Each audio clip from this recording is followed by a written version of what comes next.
Muy, pero muy bienvenidos a nuestra tercera noche de seminario sobre las 70 semanas de Daniel. Un tema muy, muy importante, muy relevante para nosotros.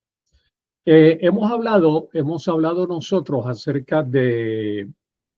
hemos hablado acerca de las 70 semanas de Daniel, ¿sí? Donde Dios nos ha permitido ir comprendiendo lo que significan. Y el contenido es que hemos hablado en la conferencia número 1 del Monte Santo de Dios. Hemos hablado del pueblo de Israel. Hoy vamos a hablar acerca de la ciudad de Jerusalén y el Mesías, y aún sobre el pacto del Brit Hadashah. Y al final vamos a hablar del príncipe que Daniel dice que vendría a terminar con el santuario. Hemos desarrollado los dos primeros ítems de los 6 que Daniel 9:24 nos revela. Hoy vamos a tocar el ítem, ¿sí? O el aspecto sobre la santa ciudad. Fíjense que a ninguna otra ciudad en el mundo se le llamó santa, sacra o consagrada para Dios. Jerusalén fue el centro de Dios. Su Shekinah o su presencia estaba allá dentro, en el interior, en el lugar santísimo. Dios desde adentro direccionaba la fe de Israel a través de los sacerdotes levitas, y el decreto de las 70 semanas de Daniel 9 fue exclusivamente para Israel y para esa ciudad de Jerusalén. Dios planificó terminar con la prevaricación de la nación de Israel. Bien, fíjense que Jerusalén tuvo dos templos. El templo de Salomón, destruido por el rey Nabucodonosor en el año 587 a.C., y el templo de Herodes, destruido por Tito en el año 70. A partir del año 70 a hoy, siglo XXI, Jerusalén no tiene templo judío. Jerusalén lo que tiene en la explanada de Moría, en la explanada de Jerusalén, levantado es la mezquita de Omar, del califa Omar, que es musulmán, que es islámico. Ahí donde está hoy la mezquita de Omar, el templo de los árabes, de los musulmanes, de los islámicos o del Islam, era donde estaba el templo de Herodes, que fue destruido en el año 70, y solo les quedó el muro de las lamentaciones o de los lamentos. Las 70 semanas de Daniel apuntaban a tres clases de templo. El primer templo, como dije, fue destruido en el año 587 a.C. El segundo templo fue destruido en el año 70, pero cuando ya no hay templo en el año 70, desde el año 70 a hoy, Dios no está ni en Jerusalén, ni en el Vaticano, ni en una catedral, ni en un edificio, ni en ningún templo, ni en ningún templo católico. Dios está. Ni en ningún templo, construcción o edificio protestante o auditorio, Dios no está. ¿Por qué? Porque cuando se cierran los ciclos proféticos en el año 70 con la destrucción del templo de Jerusalén, a Juan realmente le fue revelado el tercer templo, que está en Apocalipsis 21:3. Aquí el tabernáculo, templo, santuario, morada de Dios con los hombres. Entonces, el tercer templo está vigente porque es la morada de Dios en nuestro espíritu. Pablo dice que nosotros somos templo de Dios, casa de Dios, y nuestro espíritu es la vasija de la presencia de Dios. Entonces, no enfaticemos un edificio. No enfaticemos ni le demos la gloria a un auditorio por muy lujoso que sea. Démosle conciencia y honor a que la presencia de Dios, tabernáculo de Dios con los hombres, está en nuestro espíritu. Somos el tercer templo en el espíritu. Jerusalén fue la gran ramera de Apocalipsis 17 y Apocalipsis 18:2. Ha caído la gran Babilonia. Como lo expliqué, Juan trae el epíteto de la gran Babilonia aplicado a Jerusalén del año 70 por ser habitación de demonios, guarida de espíritus inmundos, comerciantes, a eso se le llama espíritu inmundo, albergue inmundo y también aborrecible. Recuerde que antes del año 70 los hombres más ricos de Jerusalén eran los sumos sacerdotes, los escribas, los fariseos, los saduceos y también los sacerdotes. Era gente muy rica. Y por eso esta gente, al tener mucho dinero, compraban los corderos, los machos cabríos, las vacas, todo lo compraban de los comerciantes que traían en carrozas todo el enorme volumen de comercio a Jerusalén. Y Jerusalén se convirtió no solamente en una ciudad de centro religioso, se convirtió en una ciudad de centro político y de centro comercial. Tan cierto es que cuando Yeshua entró al templo, vio que el atrio tenía comercio y no tenía gente orando delante de Dios, volcó las mesas, puso el látigo de juicio, porque cuando Yeshua puso el látigo sobre el piso del atrio, lo que los rabinos y la gente que lo vio no entendió es que el látigo puesto sobre un lugar era para destrucción. O sea, en otras palabras, Yeshua les dijo: ustedes han convertido por permiso de los sumos sacerdotes que este santuario sea venta de palomas y venta de gallinas y de gallos y de corderos, cuando esto tiene que estar limpio. La oración, ya el templo estaba paganizado.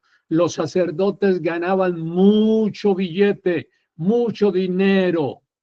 Y por eso es que debemos entender del templo y Jerusalén que estos dos elementos siempre han sido el orgullo nacional de los judíos.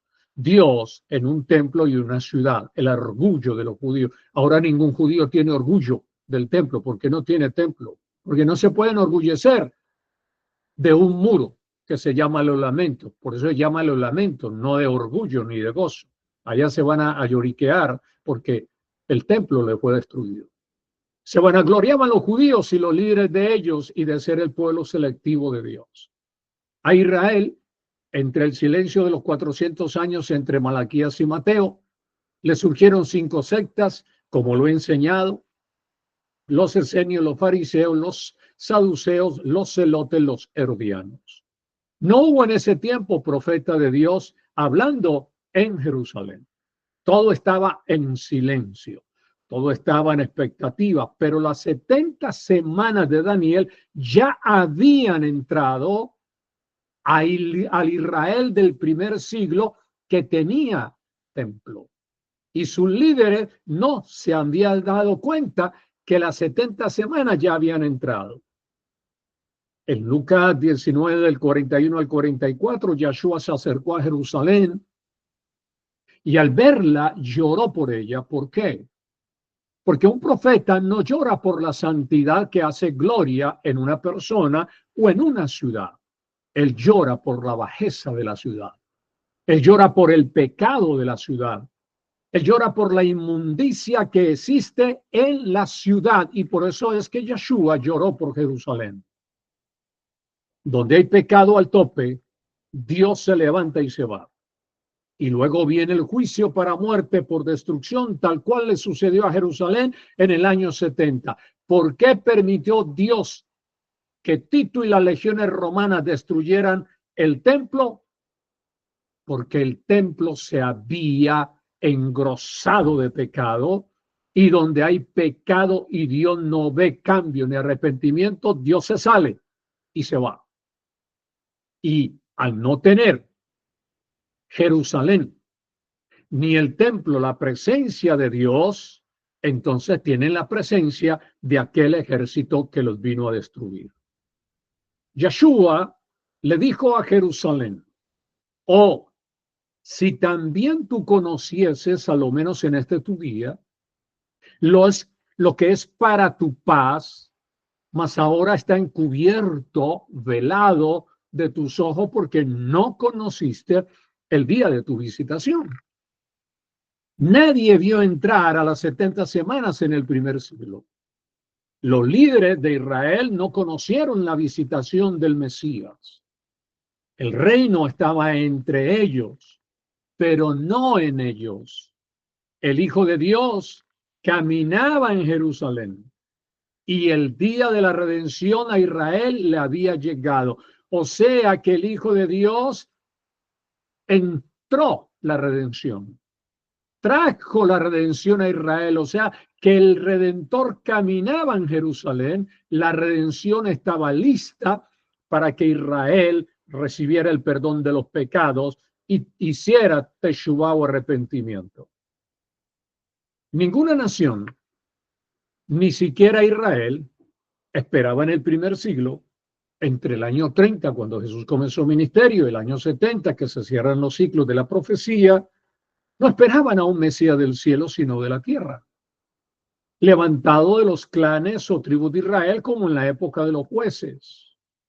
Por eso es que las dos figuras de Mesías en Israel fueron llamados el Mashiach ben David, de tipo político, y el Mashiach ben Yosef, de tipo espiritual.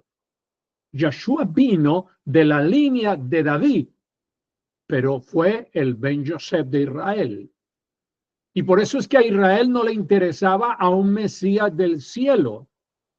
A la nación de Israel en el primer siglo le interesaba a un rey tipo David que lo llevara a la gloria, que destruyera a los romanos y colocara en primer lugar el dominio o imperio de Israel.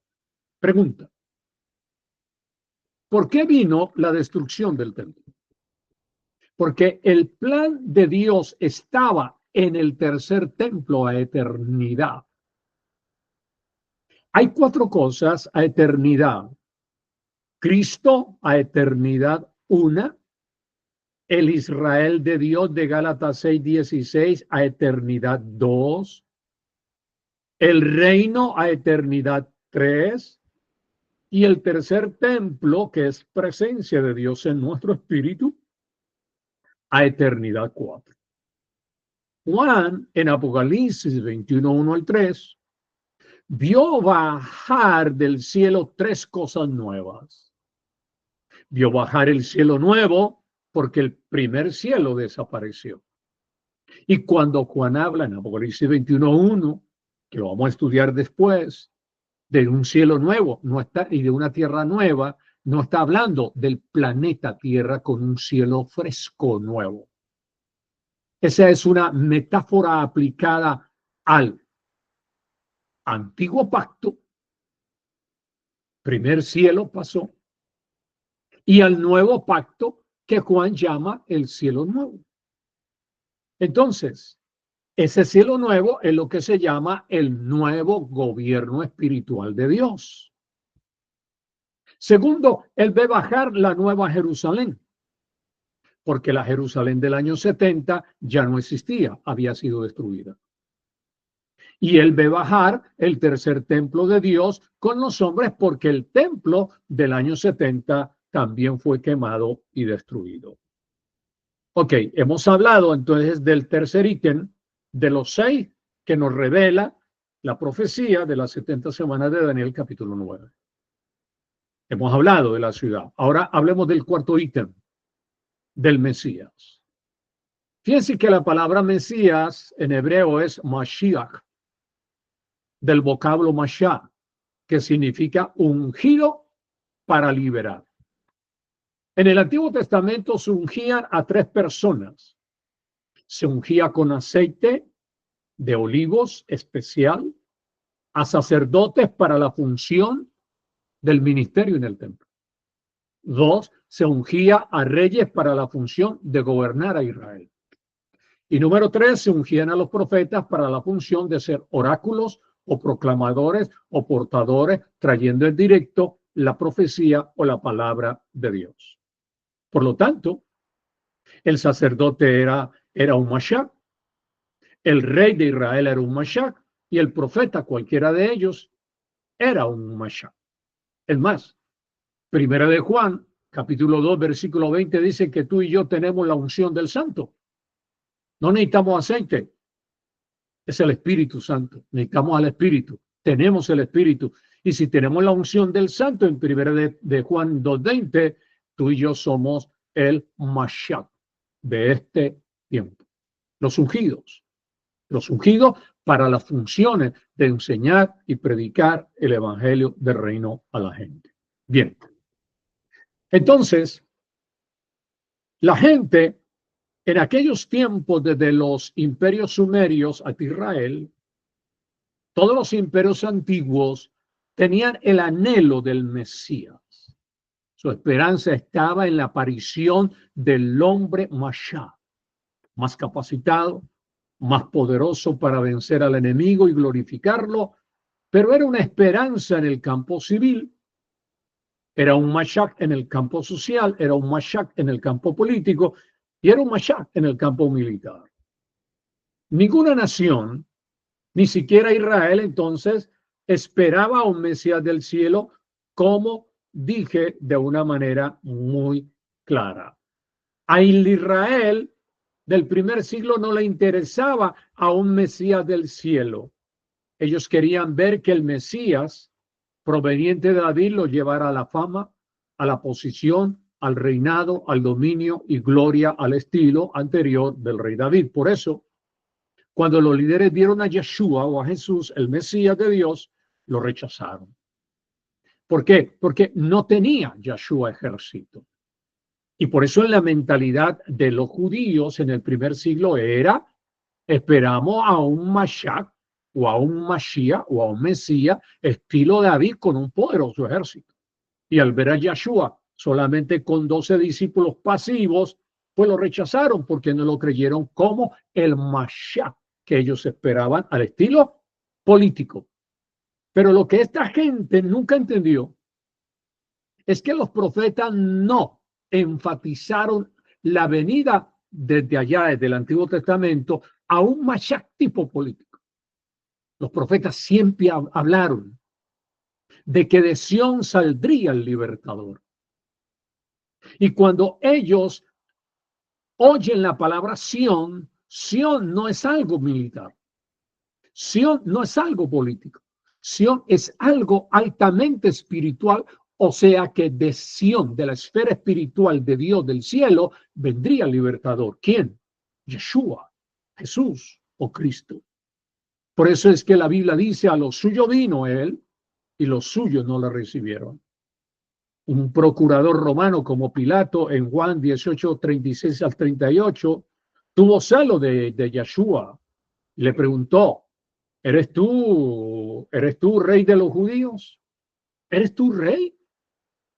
Y viene el Señor, mira a Pilato y le dice, sí, tú eres un procurador, pero yo soy rey. Yo para esto he nacido. Y le dijo, mi reino no es de este mundo.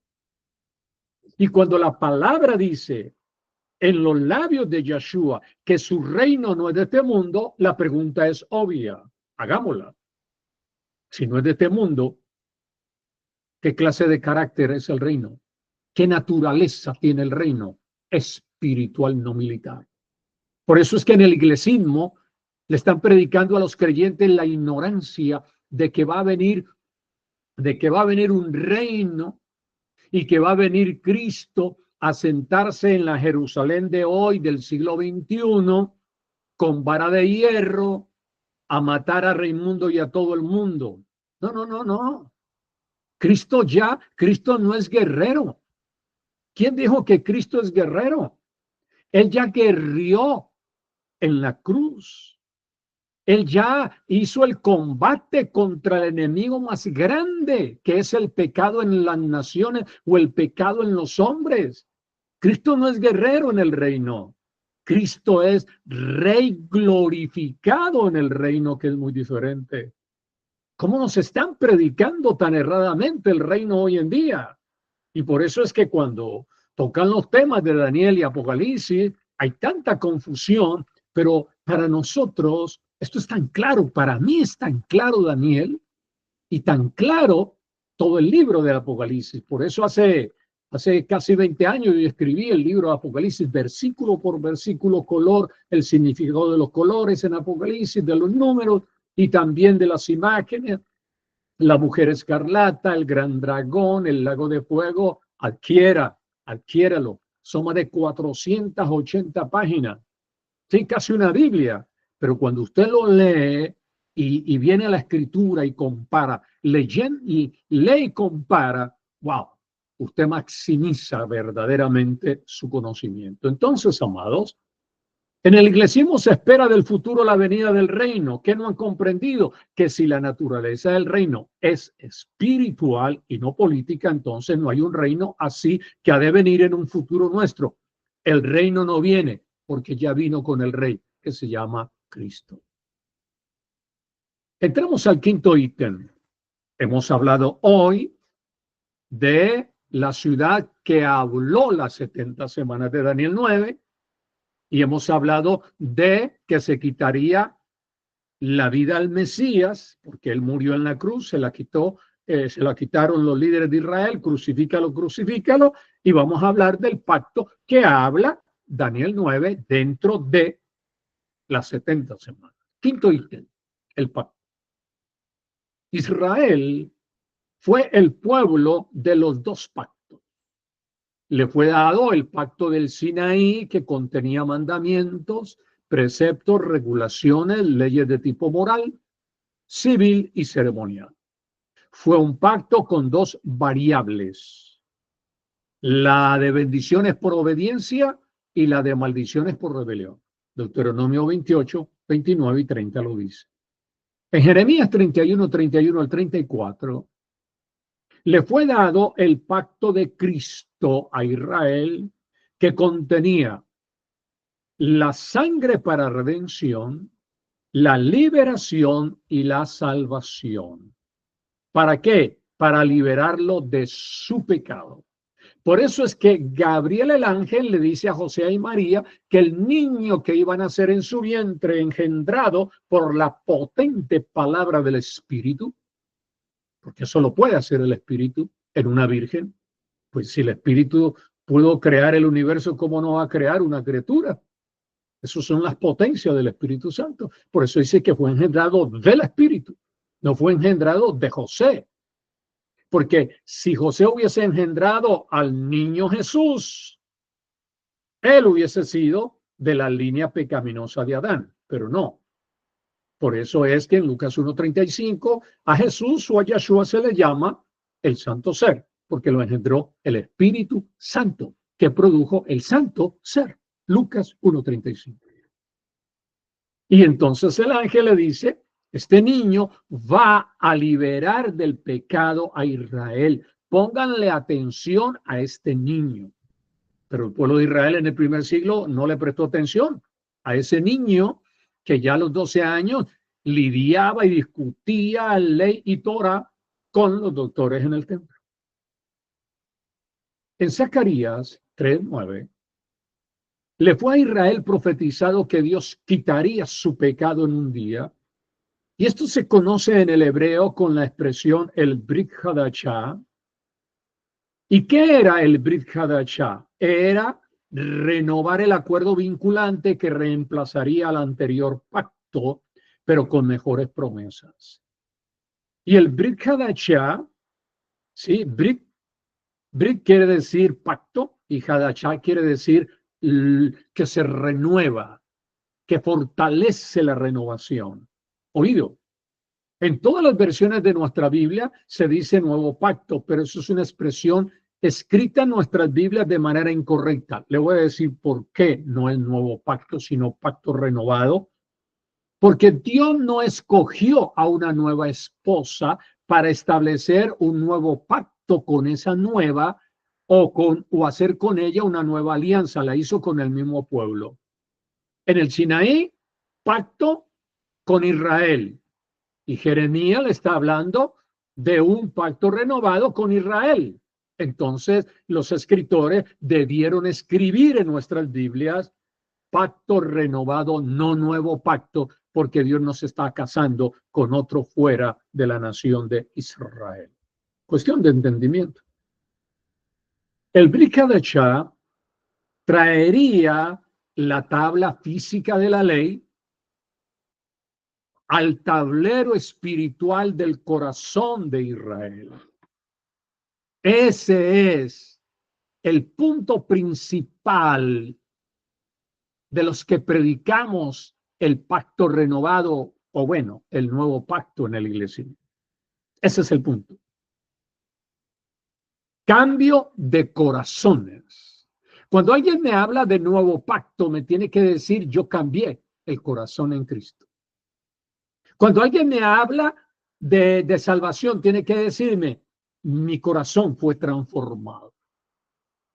Porque es muy fácil hablar de doctrina, pero no demostrar con el corazón que la doctrina lo cambió. Fíjense, las leyes externas entrarían al alma de Israel.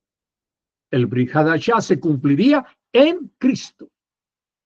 Y este es el pacto renovado que el mismo Yahshua dijo, en mi sangre. La sangre fue el centro del pacto renovado. La sangre de Cristo quitaría de en medio del pecado, como lo dice Hebreos 9:26, y activaría la justicia perdurable de Cristo y en Cristo, que fue la justicia perdurable que usted encuentra leyendo en Daniel 9 sobre las 70 semanas. Y la justicia perdurable era Cristo. O sea que Daniel conoció a Cristo. Daniel habló de Cristo en la expresión la justicia perdurable. Entendamos esto, amados. Si las 70 semanas contienen la palabra terminar con la prevaricación, poner fin al pecado y expiar la iniquidad, la pregunta es ¿quién lo quitó? Lo quitó el mediador entre Dios y los hombres, Jesucristo, hombre. Daniel 9:28 dice que se quitaría la vida al Mesías y esto sucedió en el año 33 y medio. Y luego se destruiría la ciudad y el santuario, y esto sucedió en el año 70, con Tito, el príncipe de la desolación.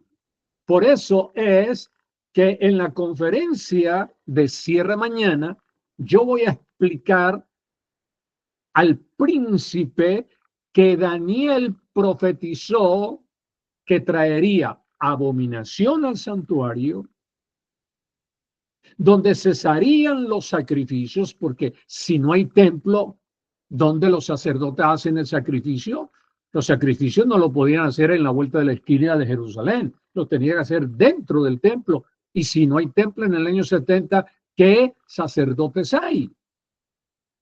¿Y qué función hay? ¿Y qué sacrificios hay? Pues no hay ninguno. Entonces, mis amados, hemos concluido nuestra tercera conferencia del seminario de las 70 semanas, pero le invito a que usted no se pierda la de mañana al cierre para que usted comprenda bien lo que dije en la noche anterior. Daniel se cumple y entra dentro de Apocalipsis.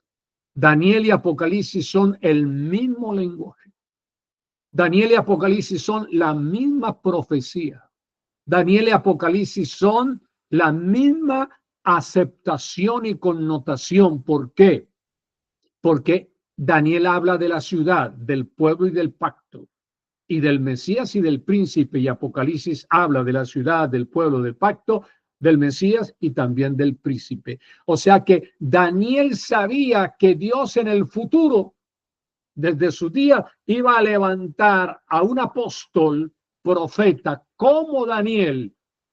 Y aunque no conoció Daniel a Juan, el apóstol, el escritor de Apocalipsis, aunque no lo conoció en vivo y en directo, lo conocía en el espíritu, porque lo conoció a través del espíritu de la profecía que cada uno habló y que se cumplió todo en el año 70.